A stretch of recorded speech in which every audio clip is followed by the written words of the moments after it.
Welcome, and thank you for tuning in to The City Imagines Toronto in Love, hosted by The Word on the Street. I'm David Alexander, and I'll be your host this evening.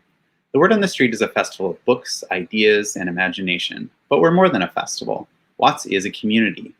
After moving our festival online last fall, we've been extremely excited to continue bringing you about events throughout the year. This is episode 2, season 2 of The City Imagines, our monthly online series, and we hope you'll join us each month for upcoming events. Before I invite our moderator onto the broadcast, I'd like to acknowledge that the Word on the Street Toronto operates on land that is the territory of the Huron-Wendat and Petun First Nations, the Seneca and the Mississaugas of the New Credit First Nation. This territory is subject of the Dish with One Spoon Wampum Belt Covenant, an agreement between the Haudenosaunee Confederacy and the Confederacy of the Anishinaabeg and allied nations to care for and share the resources around the Great Lakes in peace. Takaronto is now home to many diverse First Nations, Inuit, and Métis people with long histories on this land. We are privileged to live, work, and create in this territory and strive to act with awareness and solidarity. We encourage you to educate yourself about the land you occupy, wherever you're tuning in from. Our next City Imagines event takes place on Thursday, March 18th at 7 p.m. Author Pasha Malla will discuss his new novel, Kill the Mall, with local writer and suburban shopping mall aficionado Sean McAuliffe. I also encourage you to come back and visit us again on YouTube this weekend for our first Book of the Month conversation of 2021 with J.L. Richardson, author of Gutter Child, and Amanda Leduc, author of The Centaur's Wife. This special 2-book conversation will be available to watch right here on YouTube on Saturday. If you want to be the first to know about our new videos and other exciting stuff, please subscribe to the Word on the Street YouTube channel. And for more information about what we do, you can visit us at toronto.thewordonthestreet.ca. Without further ado, please welcome Lainey Lui. Lainey Lui is the founder and editor of LaineyGossip.com, co-host of CTV's daytime talk show The Social, and acting co-anchor of CTV's E-Talk. In 2014, Lainey became a best-selling author with her memoir, Listen to the Squawking Chicken. Welcome, Lainey. Thanks for joining us. How are you doing this snowy evening? I'm good. How are you? Good. You know, just enjoying the warmth as I look outside at another snowy, blizzardy looking night. We're making it work. We're making it work with books, right? Yep. Got my copy of tonight's featured title right here. So I'm looking forward to your conversation with Adam. Me too. I really love this book, and I'm so happy to be here to be doing this. So I appreciate the opportunity to talk about books, to celebrate books, to celebrate a book about Toronto. And I should also mention to everybody watching that, you know, we're all working and hanging out from home these days, and it is the dinner hour. I live with 2 dogs, so during this time, they're particularly active. So you may hear a couple of beagles inserting themselves into our conversation, but they will soon go away. So just FYI for people out there watching. Sounds like fun. Yeah. I think it's time for us, though, to introduce our guest of honor and talk to him about his wonderful new book. Please welcome Adam Bunch, the author of The Toronto Book of Love and The Toronto Book of the Dead, host of the Canadiana documentary series, and creator of the Toronto Dreams Project. His work popularizing the history of the city has earned an honorable mention for a Governor General's History Award. Hi, Adam. Hello. I'm so excited to talk about the book. And yeah, it's nice to be able to do it from inside instead of having to go out into the world. The few benefits of this time. I'm excited to talk to you about your book because I really loved it. It's a book about love and a book about history. And so I'm so excited to dive in with you. But before I do that, I just want to let people know who are watching that there's an opportunity later on for you to ask your questions. There's a moderator who's gathering questions. So if you would like to put your question into the chat, we will gather them and I will, insert some into the conversation when applicable, when they happen, and there's time at the end of this chat towards the last 15 minutes for viewer questions. So get your questions in for Adam, get your questions in about the Toronto Book of Love. And let's get started. Adam, are you ready? All right, let's do it. So in reading your book, the first overwhelming thought that I had was, oh man, Adam Bunch is deeply in love with Toronto. You've written a book about the love stories in Toronto, but you yourself, I think, correct me if I'm wrong, have a profound love for this city. So I kind of want to approach you in Toronto like its own rom-com. When did you realize that you were in love with Toronto? Well, that's an interesting question. I grew up here. I've lived here since I was a few weeks old, really, and grew up with a family who also, my parents and my grandparents would tell stories about Toronto and the things they had lived through, old snowstorms and war romances and jazz clubs along Sunnyside. And as I grew older and stayed here, went to school here, I guess that relationship just deepened. And I realized that was something special. Some people move around a lot and gain an appreciation for the world that way. And sort of the unique vantage point that I have is that I've been in the same place for so long and had a chance to sort of soak the city in. And that, I have a great appreciation for anybody who really cares about the place that they live. It's such an important part of our lives, the environment that we exist in every day. So, as I've grown older, I think my appreciation for Toronto has just grown deeper, and I've tried to care about it deeply and hopefully encourage other people to feel that same way. So when I describe how I see your relationship with this city as a rom-com, typically rom-coms, if it's a romantic comedy, it unfolds over 3 acts. And you just kind of talked us through the first 2 acts, the meet cute, the beginning, the development of the relationship. And normally, at the end of the second act, there's a point of friction. And in the third act, the 2 lovers have to work it out. And then there's the happily ever after. So are there any complications in your relationship and your love affair with Toronto? Of course, you feel very deeply and you care about your city, but I think to care about something is also to, know it inside out and to recognize in each other flaws. So how do you feel about Toronto in terms of complicated? What is your point of, is there a point of tension between you and Toronto? Yeah, I think Toronto is a city that doesn't always reward people for caring about it very deeply. I think historically, and it continues today, it's been a city that doesn't always take itself very seriously. And there are lots of theories about that, whether it's that old colonial mentality that Toronto's had ever since it was founded as a place that always looked somewhere else, to London in its first century or so, and New York City since then. And it's a place, where the people running the city are usually from a very particular point of view with very particular interests. It's a city that's always been deeply British and deeply Protestant and deeply devoted to keeping it that way. And that vision doesn't always go along very seamlessly with the new Toronto. And frankly, the Toronto has always been, even though people haven't been willing to see it, of a multicultural place and a progressive place and a place where a lot of people really do care about it. And I think just, in recent times, there are people, I think, starting to take it more seriously and seeing it as a world city and not just a city that aspires to be that. And there are growing numbers of people who are working together to make it a much better place and sort of live up to that goal that some people have had for it for so long. Well, I can tell you, go ahead. No, and that's not always easy. It definitely creates friction, I think, for almost anybody who lives in Toronto. Well, I can tell you that you definitely in your book challenged me because feeling your profound care and love for this city, and I'm from this city too. I was born here. I may have moved away a little while. Like I am one of those people who has lived elsewhere, but I've come back. It's been almost 8 years. And I do, of course, this is my hometown. I love where I live, but I didn't think about loving my city the way that you showed me you can and should. So let's delve into the stories that you're telling about Toronto.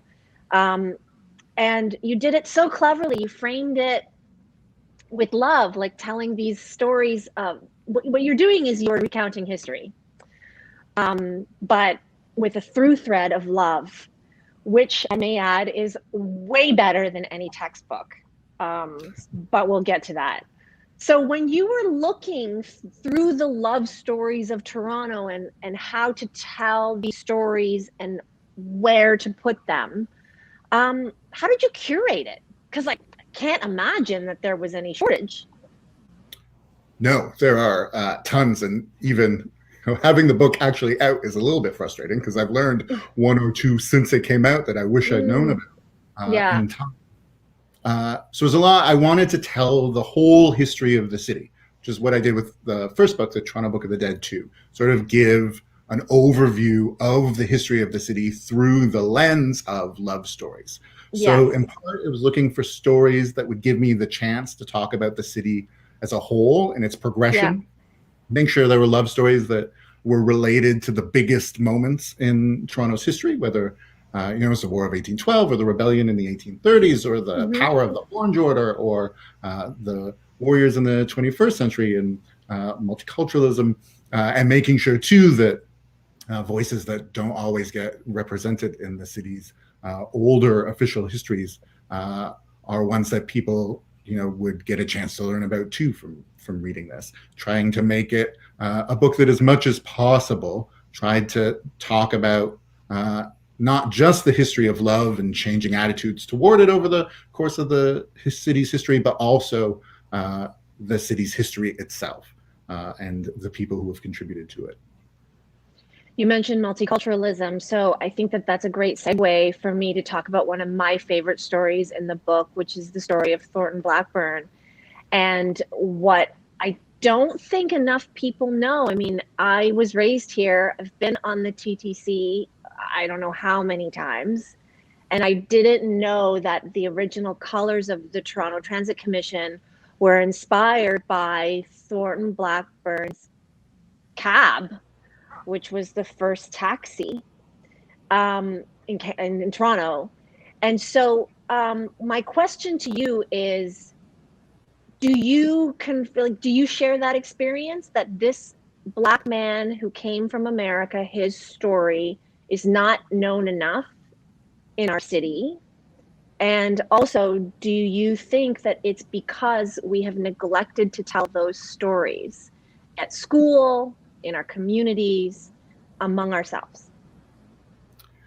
Yeah, I think it's not a story that I grew up knowing. I didn't really learn about it until I started really digging into the history of the city. And Toronto is a city that has earned its reputation for not being a place that takes its own history very seriously, along with everything else. And the stories that it has told historically have tended to be those stories that reinforced its idea of itself as this British Protestant metropolis. So a lot of other stories haven't gotten told in a city where not a lot of stories get told at all. And the Blackburns are one of the greatest examples because their story is incredible. A couple who, when she was going to be pulled down the river quite literally in the southern United States, escaped to freedom, settled in Detroit for a while, and left there when they were going to get sent back south to finally make a home for themselves in Toronto and help transform Toronto in the process. It was families like the Blackburns who made Toronto a more relatively welcoming hub at the end of the Underground Railroad and fought to make sure that other people could follow in their footsteps. But it's one that hasn't been told very often at all. I don't think it was really until the 1980s when they made archaeological finds at the site of where their house was, which is in Corktown, that the story started getting a little bit better known. And in recent years, there's a great book, which I think is called On the Road to Glory Land, which covers their lives, which is an incredible source and an amazing read that I'd highly encourage everyone who's interested in their story to check out. And now there's a conference center down in Corktown that's named after them. And the story's finally starting to get told a little bit more as Toronto starts to re-examine the way we have been telling these stories and which stories we've been telling. So for you then, when you were doing your research, as you mentioned, you didn't know about the Blackburn story until you sort of started diving into this. So can we talk about your research project, like your process? I mean, where did you even start? And how do you, where did you go? Who helped you? So I've been writing about the history of the city for a decade now. So a lot of it was just that I've been coming across stories while doing various amounts of research about various things over the years. And the thing with the Book of the Dead was that it was a bit of a cheat that death is a universal experience. So I could tell almost any story I wanted from the history of the city that I'd come across. And love has a little bit of that too, that it's such a universal experience that almost everyone in the history of the city has some kind of love story to tell.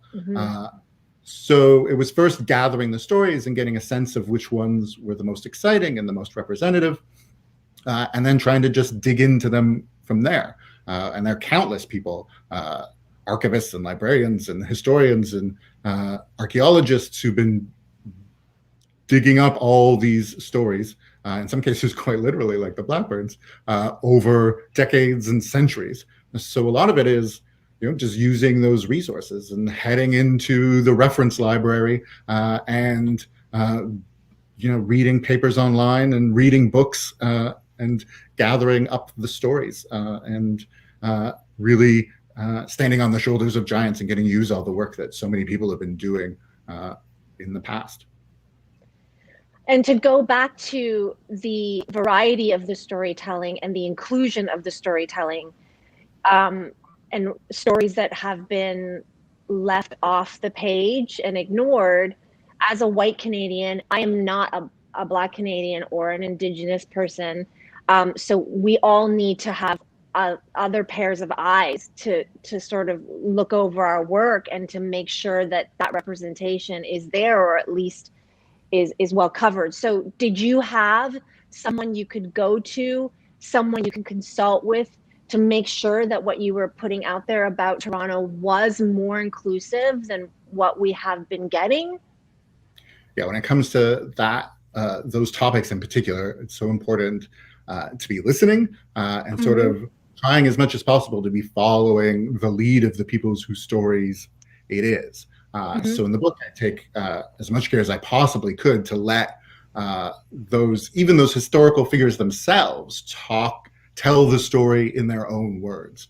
So when I talk about Pauline Johnson, who's a poet who was very famous in the early 1900s and late 1800s, who was, her mother was English, her father was Haudenosaunee, to let her poem do as much speaking as possible in that chapter. And I take the same approach with Jackie Shane, a Black trans woman who was one of Toronto's greatest soul singers in the 1960s. Who has a live album that she recorded at Richmond and Victoria, where she just, on this record, speaks very openly about her own life and sexuality and identity. So as much as possible, even just directly quoting those people themselves, sort of putting that forward for the reader so that people who haven't always had the biggest voice get to just speak directly to the reader themselves.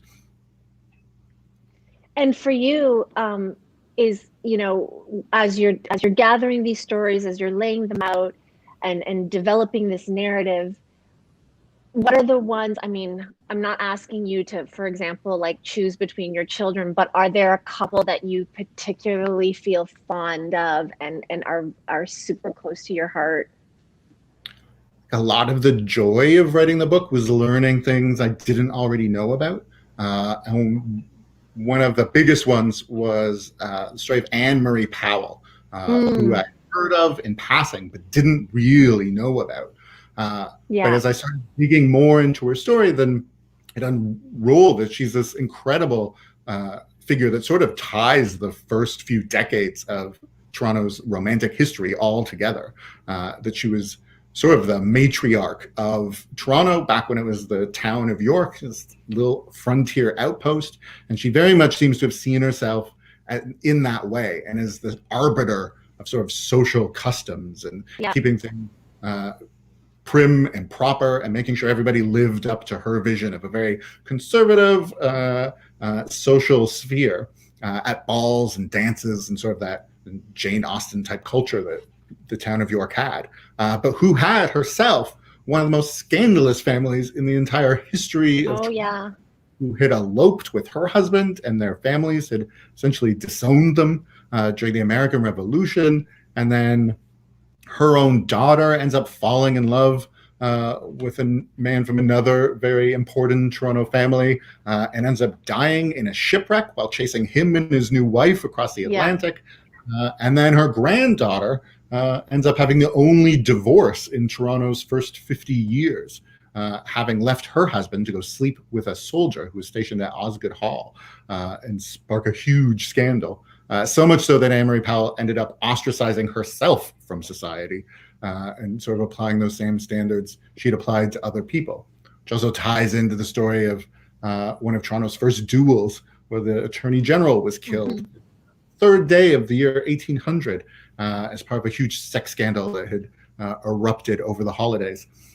That she had decided that the woman he was supposedly sleeping with should be ostracized from society over that, and ended up ostracizing herself at all as well.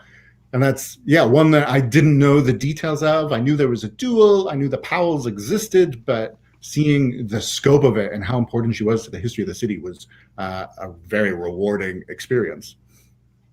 I'm so glad you mentioned her, because she comes up. I feel like her name is the one that comes up the most and pops in, beginning, middle, end of the book. And that's why I think that history is the way you are telling history is so relatable, because as I'm reading it, I was like, okay, she was Toronto's OG gossip girl. Like, she's the queen bee. She dictated the social scene, and it was so cinematic the way that you laid it out, because I don't mean to offend anyone by saying this, but it was satisfying when she kind of got her comeuppance. It's that mean girl. I guess it's Glenn Close in Dangerous Liaisons, who runs society and then gets ostracized in the end. So I hope everybody listening will pay particular attention to Anne-Marie Powell. I love that story so much. But it also brings up, her story relates so much to the conservatism of Toronto. And I do feel like a lot of that persists to this day. So can you talk about the uptightness of Toronto through love and the lingering effects of it in 2021? It's one of the first things that the British governor who founded Toronto, John Graves Simcoe, made sure to do, was he talked about how the morality of the people was going to be so important to the development of the city, that he saw as a city that would be so spectacularly and successfully British and Protestant that the Americans would get so jealous they begged to be let back into the British Empire. And marriage was going to play a big part in that too. So in the first few decades of Toronto history, Anglican priests, with very few exceptions, were basically the only ones allowed to perform wedding ceremonies. And the very first bill introduced to the Upper Canadian Parliament was a bill to expand that definition of marriage. And I think in many ways, and love is a great example, the story of Toronto has been people sort of gradually chipping away at that original vision of a city that was going to be very British and very conservative and very Anglican, and that saw itself as a monocultural place. The Toronto that we all celebrate today as one of the most diverse cities in the world is the exact opposite of what the founders and Simcoe wanted for the city. And I think love is a particularly interesting way to look at that. And you can learn about the other ways that that's happened through looking at it through the lens of love. Because it is one that is a struggle that has been ongoing for those 200 plus years, and one that we all know is continuing today. So that uptightness of Toronto really is there in that moment of its founding, and something that we've been gradually chipping away at ever since. And that I think most people know just from their daily lives is something that is not entirely gone yet in Toronto. I don't think so either. And the moment I read about that, and as I was reading about that, I started relating it to memories I have of growing up in one of the biggest ones, because I grew up in the 80s and 90s. For me as a teenager, and realizing it was when like Madonna's concert was being threatened with shutdown. Do you remember that? And as a teenager, I was like so shocked and like I was offended. I was like, how dare my city embarrass us like this with the biggest pop star in the world? And it turns out there's like a legacy of this kind of thing. So it was so fascinating to read that in your book. I actually want to pop in a question here from one of our viewers. Sprinkle these in because clearly people are super engaged, or super not engaged in our conversation necessarily, but in your book. So Christine Morris wants to know, do you have any suggestions on how we can bring to life our city's stories beyond heritage plaques? Great question, Christine. Thank you. Hi, Christine. I think it's at least the approach I try to take is just telling those stories. Heritage plaques have a very important and particular function, but are also limited. They're only so big, and they can only tell a certain version of storytelling. So I think just sharing stories in whatever format, if you're someone who's interested in bringing history to life, then just in whatever format you're best at. And sort of a collective responsibility of everyone in Toronto. Like everyone who lives here has stories about this place. Mm-hmm. And I think just the more we share those stories, the more it gets brought to life. And the more we sort of take that history seriously and is something that actually matters, instead of a place where we assume it's too new or too much on the edge of things for those stories to matter. And once you start looking and once you start talking and sharing those stories, then they're everywhere and they're fascinating. And there's an incredibly deep well of them. But you know what, on that note, like there is a common refrain about Toronto and Canadian history that it's like a little boring. We live next to a neighbor, and listen, they can be trash sometimes, but the way that their history has been laid out is quite spectacular, It's bloody for sure, but there is like a theater to it that is lacking, at least the way history was taught when I was going to school, and I understand it to sort of still be the same now, but the way that you told history, and like I said, it was reading a romance novel. It was so great. So how can we, do you work with educators? How can we get you and your books in the curriculum? How can we make sure that students are learning about these stories in a way that is so engaging instead of the dry way that it's often delivered? I think storytelling's a big key to that. And I hear that a lot. And it's just clearly not true once you start digging into it, that history is everything that's ever happened, quite literally. And in a place like Toronto and in Canada, that means there are tons of fascinating stories and wars and rebellions and plagues and romances and all sorts of things. But I think historically, it has, people say all the time, has too often been told in that textbook way, and dry lists of dates and events and historical figures. So one of the things I'm trying to do with the Book of Love is remind people that historical figures weren't just lists of accomplishments. They were living, breathing human beings just like us, who experienced great feelings and passion and heartbreak and longing, and that love stories are one of the most engaging forms of storytelling, and that those historical figures all had their own love stories, almost without exception, in their lives, and that we can learn about those other things, the important accomplishments, some of which are love related and some of which are tangential, through telling those stories. And I think I was very lucky to have amazing teachers in high school who You were lucky. I think recognize the value of anecdotes. Yeah. And you have to do it responsibly. South of the border, there's a mythology that isn't always entirely helpful about their founding and their past. So you have to do it with a critical eye and in a responsible way, and not be spreading untruths about your history. But that doesn't mean it can't be exciting and engaging to people, whether they're older or students or kids, pretty much of all ages. Those stories are there to be told, and we can learn about ourselves and our city and our country through them. So here's another question from, I think it's Lady J, who asks, is there a particular story you think would make a great movie or TV show? I'm definitely leaning in closer to this one. The Blackburns is a very good one. Their story is incredible. I'm a big fan of a story from the Second World War about two U of T graduates who went on to become secret agents, getting parachuted into Nazi-occupied France. It was so sad. And getting caught pretty much immediately. Spectacular story. And Frank Pickersgill, one of them, had already escaped from a Nazi internment camp in Paris before he volunteered to become a secret agent.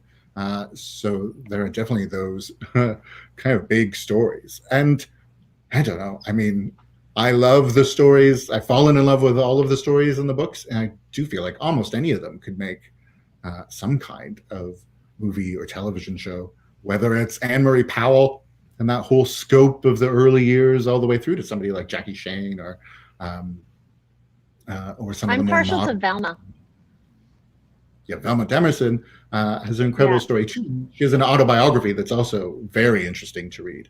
Who's someone who had fallen in love with a Chinese Canadian named Harry Yip at a time when that was so controversial and the laws so regressive that you could get thrown in basically prison in the Mercer Reformatory for Women in what's now It didn't Liberty seem Village. like it was that long ago, though. No, she got thrown in 1939. She just died. She died while I was writing the chapter about her. Yeah. So just last year, maybe the year before. Someone who is, almost news rather than, and who'd been fighting her whole life to sort of win recognition for what had happened. Since it was something that hadn't been told very much. And really. No, I that was the one that really, that one hit me hard because, as you mentioned, she fell in love with a Chinese Canadian, and I am a Chinese Canadian, and as a result, they sent her to a hospital to fix her with surgical experiments. And you very succinctly and neutrally, but I mean, as someone who lives in Toronto, I didn't know that there was a place, a hospital or whatever, where girls were sent to have changes performed on their bodies by people who believed in eugenics. And those people are celebrated in some of our academic institutions.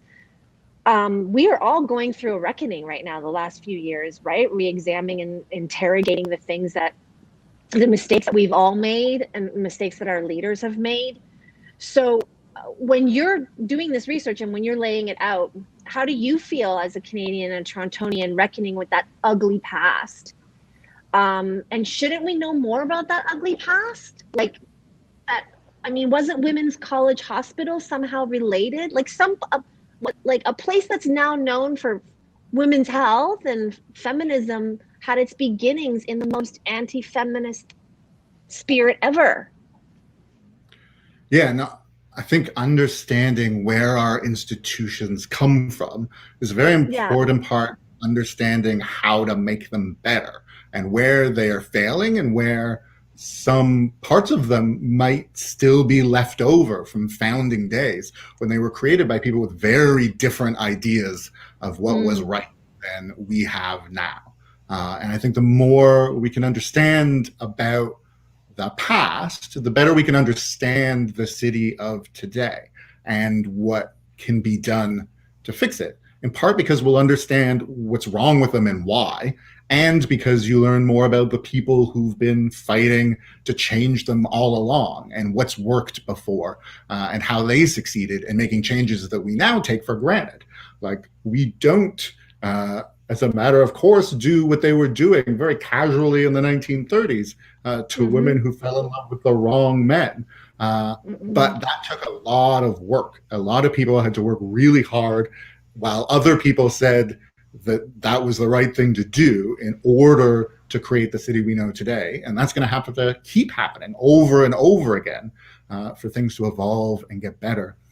And we'll have to start listening to different voices than Toronto has listened to historically, and be telling different stories than Toronto's told historically. So on that note, was it a conscious active decision as you're writing the Toronto Book of Love to not bother including this city's love affair with its hockey team? I'm not complaining, it's not like I don't follow the hockey team, and I have, but I just wanted to know, what your thought process was. I didn't have one, to be completely honest. Okay. Hockey's never been my sport, so I just don't know the history of hockey as well as I know the history of a lot of other things in the city. And there probably are amazing love stories that I didn't happen to come across because I don't know as well, that could have been good in the book, but are beyond the scope of what I happen to know at the moment. Like I said, I'm not complaining. I just thought that it was, very, to me, it was funny because, again, if there is a collective love for anything, you would think. But I'm glad that you didn't, because you made space for stories that are not often told. In particular, I was fascinated to learn that Yorkville was once a bohemian neighborhood where hippies were hanging out, where people were experimenting, because that is definitely not the Yorkville we know now. So can you talk about the changes in certain neighborhoods through the lens of love, and maybe the removal of love from certain neighborhoods? Yorkville's a great example of a part of Toronto that has changed drastically.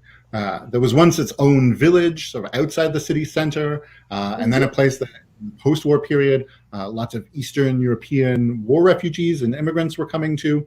And then in the 1960s became one of the hotspots for hippie culture and counterculture on the continent.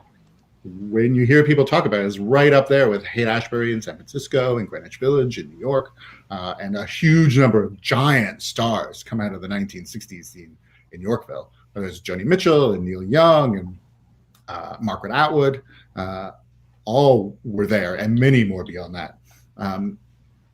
But that conservative idea of Toronto pushed back against having a neighborhood like that, and very consciously, tried to eradicate that culture with bylaws and developers and turn it into the place that we know Yorkville as today, which is a place that is definitely not for the same kind of people it served back then. But that you can also see how the people who were part of that scene then spread out across the rest of the city. And that conservative idea of Toronto won that battle, but it's lost the war. That the people who were part of Yorkville spread out and started new publishing houses and theaters and artistic groups of many kinds, and started new pockets of that kind of culture all over the city. And the love stories are part of that, just like they're a part of almost anything. And you can learn about what happened there by talking about people like Joni Mitchell and Neil Young, which I do in the book. And then not too far away, like just a few blocks away, we have, the places where Jackie Shane used to hang out. I really loved the chapter about her, about somebody who wasn't from Canada, and like chose this city to be her city and entertained here for a long time, a trans woman at the time too, when it probably wasn't safe to be, and yet seemed to be embraced by a community. Yeah, I think one of the most incredible historical artifacts from the whole history of the city is the live album Jackie Shane recorded at the Sapphire Tavern. And you can find it online very easily if you Google around for it, in part because she's an incredible performer. And I was a music journalist in a previous life, and toward the end of doing that, discovered the fact that Toronto has this incredible musical history that because they didn't get signed to major American labels, often gets forgotten. And Jackie Shane is one of those eye-opening artists where you can listen to that and imagine what it must have been like in the 60s when there were countless artists like that playing all up and down Yonge Street and in Yorkville. Incredible performance, on par with performers anywhere else. And on top of that, the album is full of her stage banter, which is unlike maybe anything I've ever heard before. A Black trans woman on stage talking about her sexuality, about being attracted to women and men, about how people gawk at her on Yonge Street, but she doesn't give a damn. And if people don't stare at her weird in a washroom, she thinks she'd lost her touch, because she was trying to push and create new space, and talk to the owner of the Sapphire very openly about being somewhere that gay people would have to be welcome if she was going to perform there. And who was a story too that got forgotten for a long time. Jackie Shane kind of disappeared from Toronto in the very early 70s.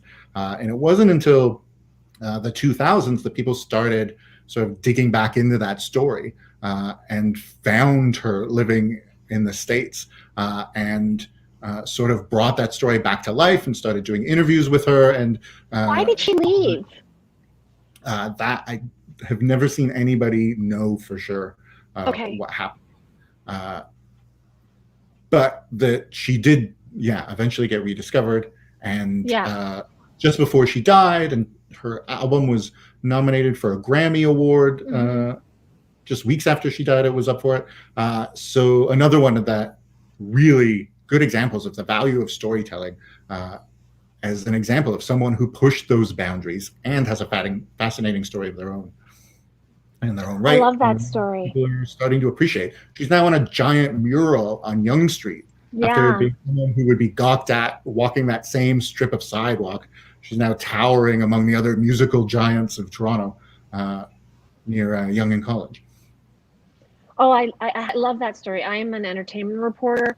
And so just the detail that you included in there, that, she probably left a lot of success on the table because she refused to, for example, like not wear makeup and not present herself as herself. And I don't know that, sometimes fame takes away your integrity, and she clearly chose integrity over fame. And it was such an inspiring story. I'm so glad that I learned about it. You taught me about it.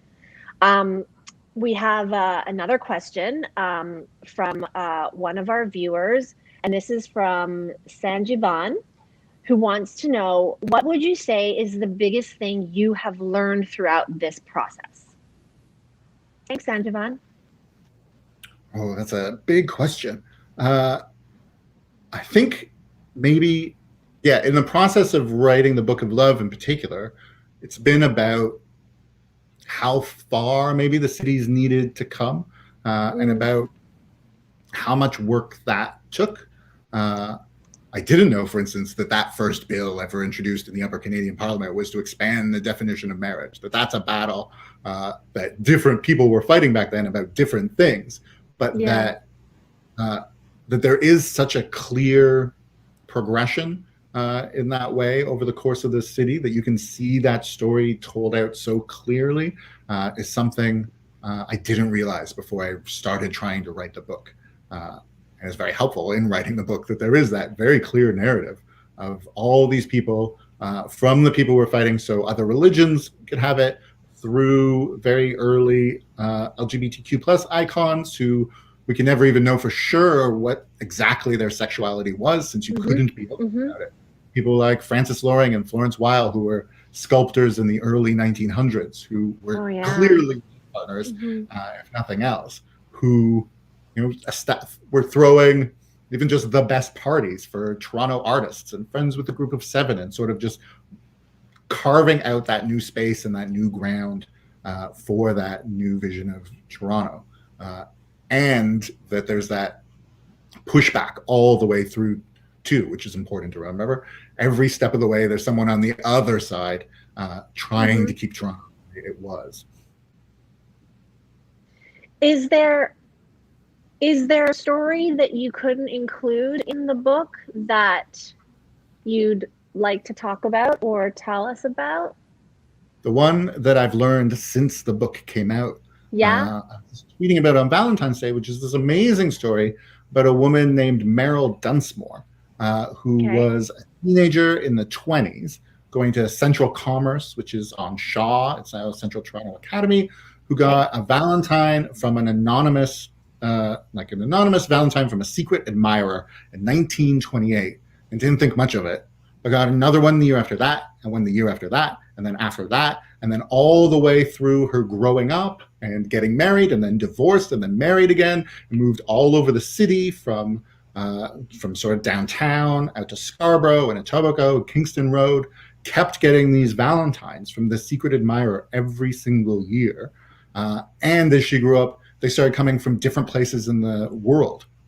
So just everywhere, like from Hong Kong to Australia to Norway. Come on, okay. Canada, so like over a period of 20 years or something?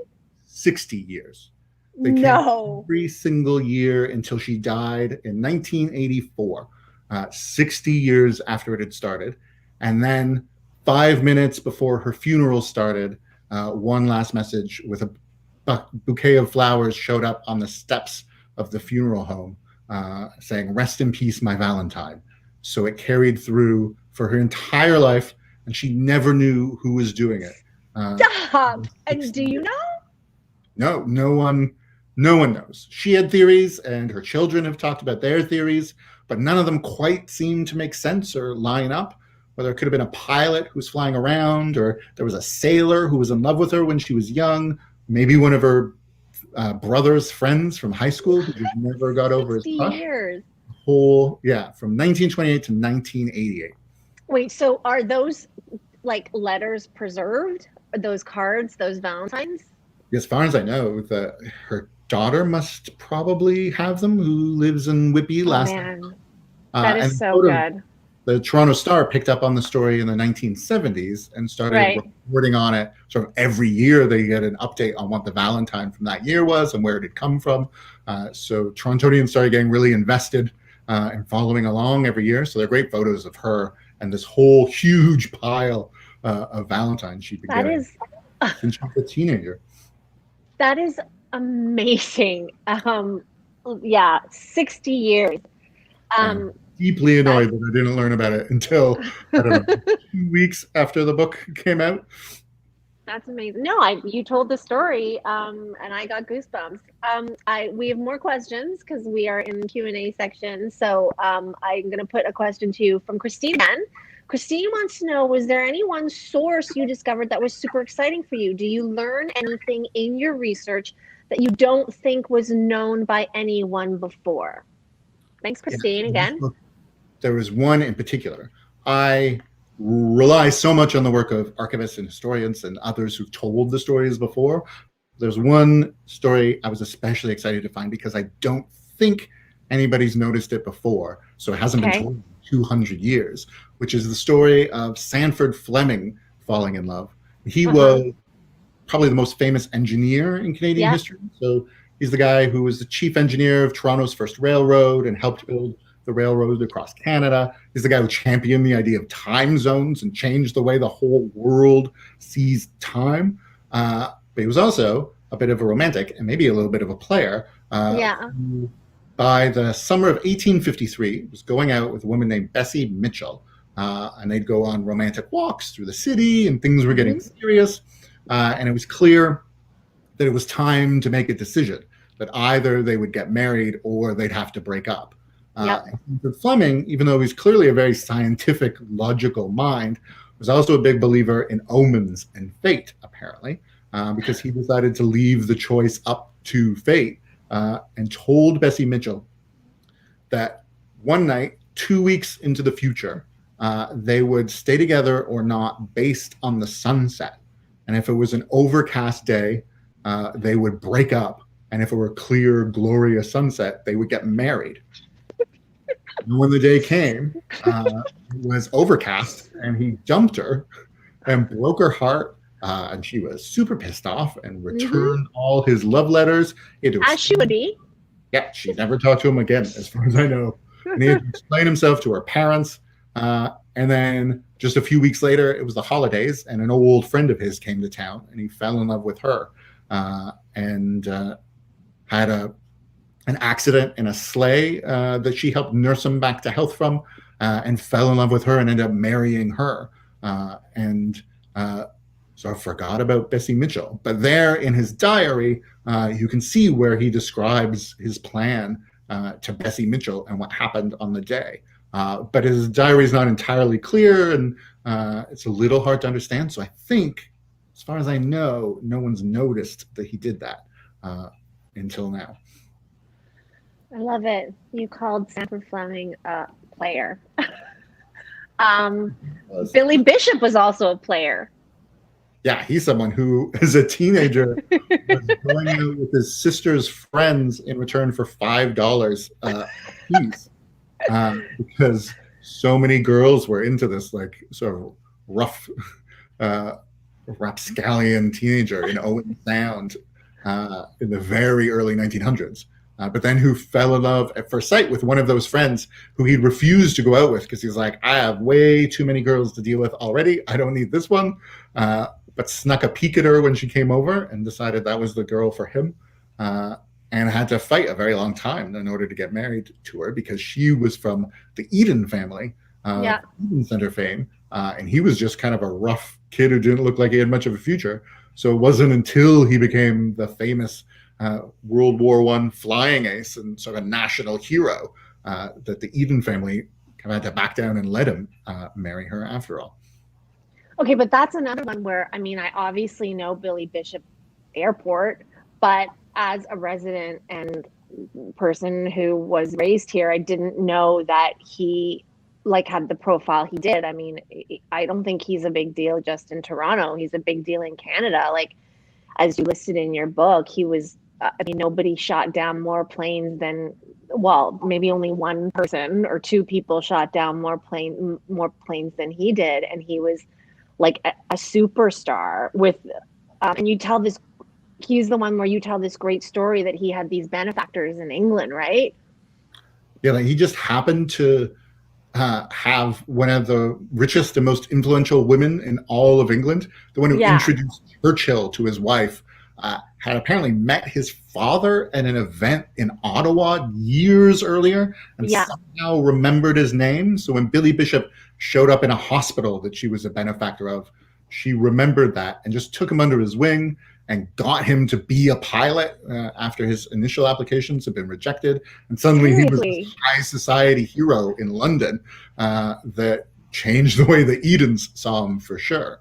And then, a national hero across Canada. Yeah. So famous that they had to stop letting him fly because they were worried about what would happen to morale if Billy Bishop was killed. And even respected on the German side. After the war, he got invited to Berlin to have drinks at the Flying Club in Berlin because he'd been such a huge figure during the war. Yeah, I think that, I mean, for one of the previous questions we had about like movies and television series, I mean, that would be a great one too. Billy Bishop's story, as you mentioned, going from Owen Sound and like selling dates for $5 to heading over to Europe, and then I don't know, somehow hanging out at Downton Abbey and with the dowager lady, and then being promoted because of his connections. That is a story that I would want to write for television or for film. And these are the things, like I have to say, Adam, I didn't know And I think that's what you color in your book. It's really, really beautifully done. So we are almost out of time, but we do have one final question. A couple of questions. I'll start with Rebecca. Rebecca says, I love the 2 maps you've put out on social media that go with the books. What would be the possibility of getting a Toronto tome, a coffee book style volume with pictures and maps? Oh, thanks so much, Rebecca. They were fun to put together. So I've done a little map for the Toronto Book of the Dead and one now for the Toronto Book of Love to just sort of show where some of the stories in the 2 books have happened. So you can get a sense of that geography of Toronto, and then it's a place that like is covered in romantic stories. They're in all of our neighborhoods. And there's just a ton of interesting maps. It's one of the fun and extremely nerdy parts of digging into these stories is that you get to look at the city and those maps of how it used to be. So that would be an interesting book. And I'll mention too, there's a website called Old Toronto Maps that if you're a map person, you can just dig through sort of the history of Toronto stretching back hundreds of years and sort of check out what your neighborhood looked like at different times across its history. A fantastic resource. And on the subject of maps, you shouted out the Toronto Kiss map at the end of the book. So can you talk a little bit about that to wrap us up? It's an amazing project by a writer, Chris K. Fraser, who was on the Queen streetcar one day on sort of a gray, miserable day doing that dreary commute, who just happened to pass by a spot where she'd had a particularly memorable kiss. And so her whole, that memory transformed her mood, just thinking of this sort of bright memory and all that gray. So she went home and started this project called the Toronto Kiss Map, where she started a Google map where she inserted all her most memorable kisses and then opened it up to everyone. So it's still going today. You can go to the Toronto Kiss Map, just Google it and you'll find it easily, and add your own kisses to what are now thousands, I think, of kisses. So you can see the city just covered in all these romantic memories. And they're divided up by first kisses and last kisses and hot and heavy kisses. And somewhere you can just spend a worrying amount of time reading about all these different memories and places we all know really well that are just covered in these romantic memories of people. So I think it's a nice way to end the book because it's a reminder that the history of Toronto and its romantic history isn't done, and it's not a finished product, that it's something that's continuing to evolve, and we're all having our own new stories that get added to the history of the place, and that it means something different to everyone too, that a street corner that one person has memories of, someone else will have different memories of, and that love itself means something different to everyone too. That's a nice way to end our conversation. Thank you so much. This was so great. And like I said, I enjoy your book so much. And I really enjoyed our hour together. Thank you so much. It was great to talk. Lainey and Adam, that was so fun. Thanks so much for this fascinating conversation about Toronto's lovelorn past. And thanks to everyone for tuning in. If you'd like to order your very own copy of the Toronto Book of Love to honor and cherish, please head to the Another Storybook Store website. The City Imagines returns on Thursday, March 18th for Sean McAuliffe's interview with Pasha Mala on his new novel, Kill Them All. And please do visit us back on YouTube this weekend to find our first Book of the Month conversation with J.L. Richardson and Amanda Leduc about their books Gutterchild and The Centaur's Wife. You can subscribe to our channel to receive notifications about all of our new videos, and you can like this video to help others find tonight's discussion. For more information or to support the word on the street with a donation, please visit us online at toronto.thewordonthestreet.ca. Thanks for joining us and have a great evening.